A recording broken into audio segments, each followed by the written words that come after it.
तुकाराम महाराज म्हणतात की आपले जे चित्त आहे काय योग्य आहे हे त्याला माहिती असते आणि त्याप्रमाणेच ते चित्त काम करत असते. हित जाणे चित्त कळो येतसी उचित, परिहार ते संपादने सत्य कारण करणी, वरदळ ते लुतरे कशी आगीमध्ये ते रसी, तुका म्हणे करुणे खरे ठेविता ते पुढे बरे.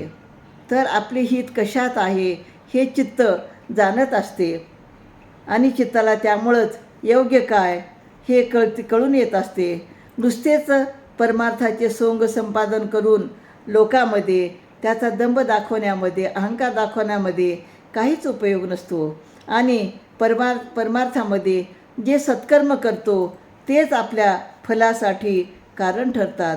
आपले सत्कर्मच आपल्या आयुष्य घडवत असतात. तर हिनकस धातू कशासाठी खरा उतरत नाही, कारण अग्नीमध्ये घातला तरी त्या रसामध्ये हिनकस पदार्थ राहतोच.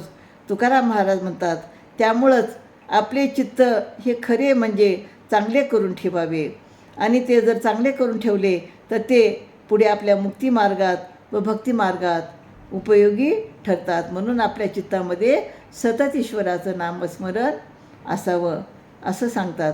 रामकृष्ण हरी.